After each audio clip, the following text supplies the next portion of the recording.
Hello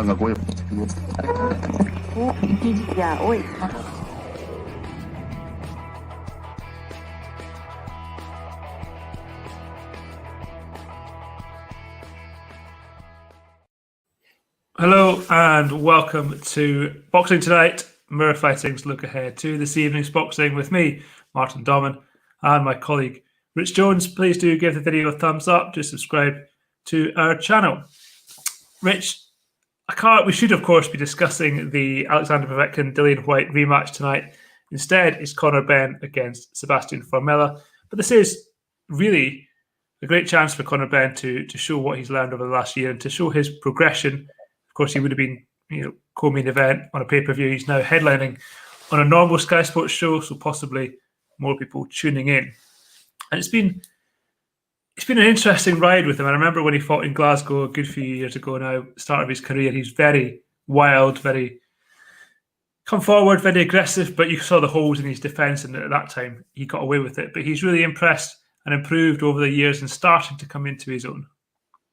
Yeah, you sense it's a pretty big moment for Conor Benn, obviously getting the chance to headline because of the Whyte-Povetkin fight being off. And like you say, he's improved a lot. And it's, you do sense that this is kind of he needs it to be sort of coming out party. It's a bit of a step up against Sebastian Formella. And he's got to be looking to take the chance and, make the most of the platform and just, show that he's got what it takes to sort of kick on to the next level, really. I think everyone's always seen that he's got something there. He's got the tools. He's got some of those, some of those genes from his old man. But it's going to be interesting to see how much he sort of carried on improving, carried on working on his sort of, some of the fundamentals, the defensive side of things. And it's going to be an interesting test for him. I'm intrigued to see how it goes, really.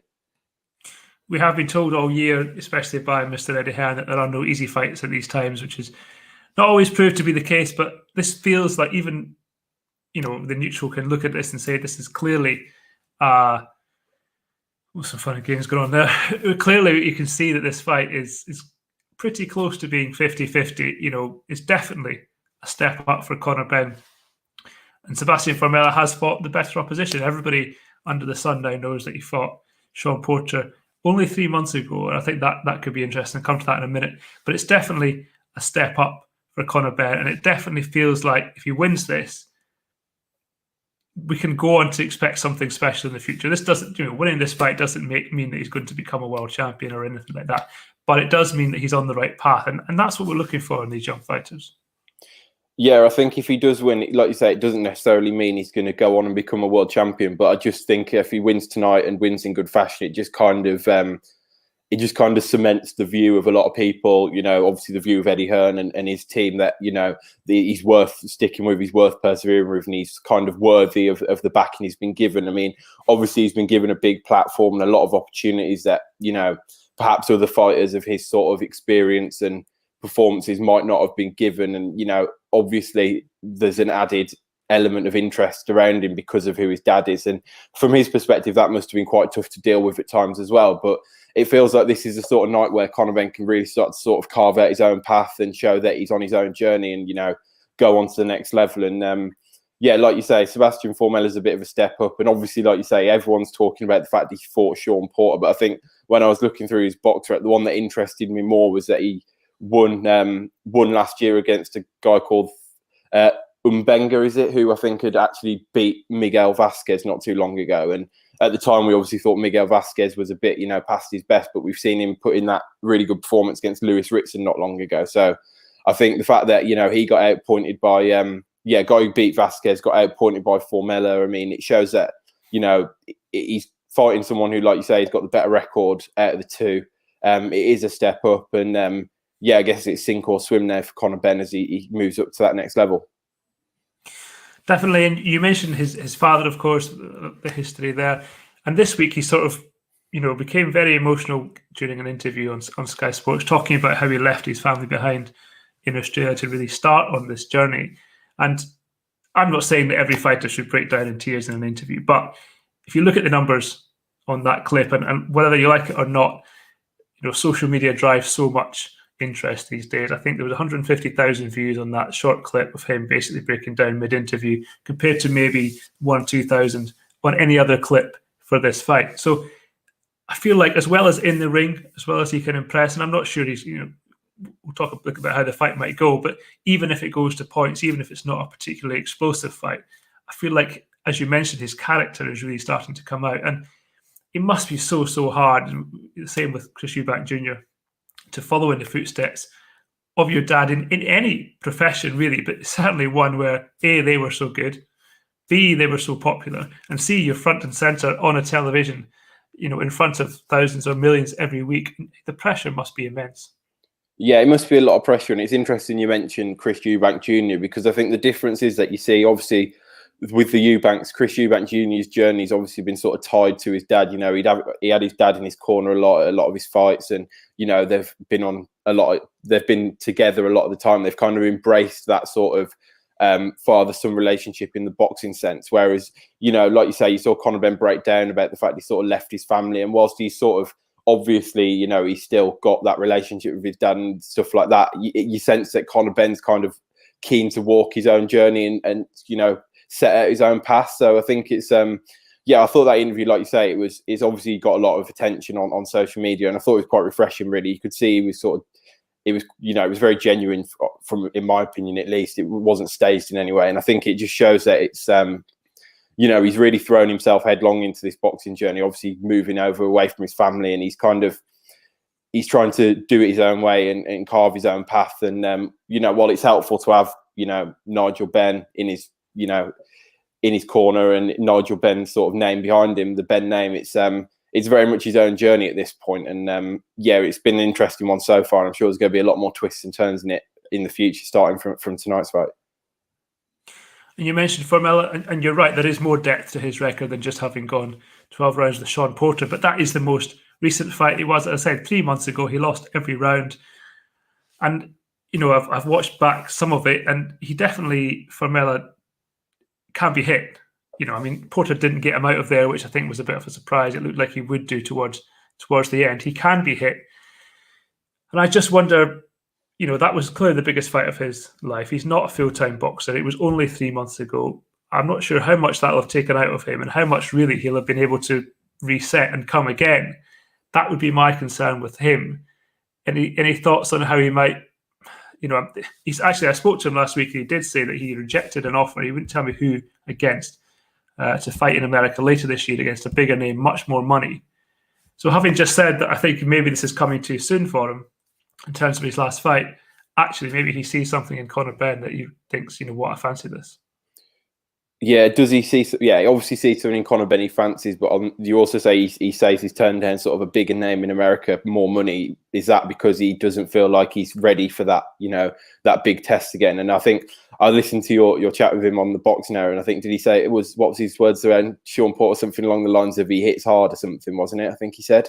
And like you say, he went 12 rounds with him, would have taken, took quite a few shots. I mean, you never know how much that'll take out of him. But like you say, obviously the fact that he thought he, was hitting him, he thought he was getting hit quite hard. He went the distance. I guess that's sort of an interesting element of this. Is obviously Conor Benn's been known for his sort of power, and he's been hitting, he's got a lot of stoppage wins so far in his career. He's been quite open. So, I guess the fact that Formella was taking the distance against Sean Porter and took a fair bit of punishment whilst going the distance. If Conor Benn can get him out of there, that's only going to reflect well on him. But it's an interesting one for Formella. It's a classic case of you don't know how much that defeat might have taken out of him. But he'll have also learned a lot from it. I'm sure it's going to be an interesting one. And I'm sure whatever happens, there's going to be the critics of Conor Benn will sort of go to some revisionist history whereby if Conor Benn wins, it'll be a case of Formella's, past it. That Porter fight took too much out of him. But we'll see. It's going to be interesting to. I think, like you say, that Sean Porter performance is kind of the benchmark that we'll probably use to analyze Conor Benn at the end of tonight. For sure, I hope that's not the case, and that we don't sit back, we don't look back and say, he was a shadow of himself. I do think whatever happens, however Conor Benn wins, if he wins, he should definitely get the credit for that. And then hopefully, if he does do that, he goes on to fight someone of the same caliber, if not better. The last thing he needs to do is to go backwards. And Formella did have success against Sean Porter. Did a very good job. And I think if there is a way to, if Conor Benn can be beaten. I don't think it's going to be because they get into a tear-up and he gets caught necessarily. I think Formella definitely will fancy his chances of outpointing him. I think there's a lot of attention on judges right now in this country, and to the extent maybe judges will be a little bit reluctant to give Conor Benn tight rounds. Maybe just thinking back to the Vasquez-Ritson fight. I'm looking forward to it, and I'm the most cynical person there is sometimes. So I'm really looking forward to the fight. I definitely see a way for Formella to win. And as I said, I think if Conor Benn wins, however he does that, we should definitely be, saluting it as a good performance that it will no doubt be. Just a quick note on the undercard, not the strongest, but a couple of heavyweight fights. Alan Babic, that's the name, is back against Tom Little. I mean, I think on paper it should be a fun fight. I don't expect any particularly good technical boxing. I think it could be over before we know it if they both come out swinging, which they're known to do. But again, just a fun fight for the fans. Yeah, and I'm quite interested by this one because Tom Little's obviously he's not quite a complete journeyman. He's won a few fights, he's had some okay wins, but he's also, he's been one of those that's sort of been used for the upcoming rising heavyweights and lost to a lot of them. But he's been in with some great fighters. I think he's sparred a lot of good fighters as well. He does the rounds a lot on the sort of sparring circuit as a heavyweight. And I've seen him this week. He's coming in really good shape, hasn't he? He's kind of got himself in shape. He's sort of, there's no doubt looking at pictures that he's in by far the best shape of his career. So, and again, with Alan Babic, we don't really know how good he is. He's kind of come out swinging wildly and kind of got people out of there so far. And he's obviously got this sort of really fascinating character. He's got the savage persona, which has obviously been quite interesting over the summer. But I think there's just so many unknowns in this fight that it makes it quite interesting. Kind of Alan Babic is still pretty unknown. We're not sure how good he is. Tom Little, we're probably going to see the first time that he's ever come in really in sort of tip-top shape, having, really dedicated himself to this fight. So, I mean, I do expect Babic to win and get him out of there quite soon. But on another hand, I'm intrigued to see how Tom Little does. I think it's quite an interesting fight. I mean, I'm like you say, I don't see it being one that lasts a particularly long time. But yeah, I don't know. I'm just quite intrigued by it because I think there's so many unknowns around this one. So yeah, it'd be interesting to see what happens. Definitely. And the other heavyweight fight, Richard Lartey, who we know well from fighting Daniel Dubois and Nathan Gorman. That's the one. He takes on Fabio Wardley, Dillian White's protege, let's say, project, in the other heavyweight fight. The fights are all on Sky Sports tonight, free to air Sky Sports for subscribers, of course. We will have all the action on Mirror Fighting. I'll be back tomorrow morning with a recap, and then on Monday with George Groves and Declan Taylor with After the Bell. And then Richard and I, assuming you're not busy, Richard, will be back next Saturday to look ahead to a thrilling, much anticipated heavyweight fight between Daniel Dubois and Joe Joyce. Thanks, Rich. Thanks to you all for joining, and we'll see you again next week.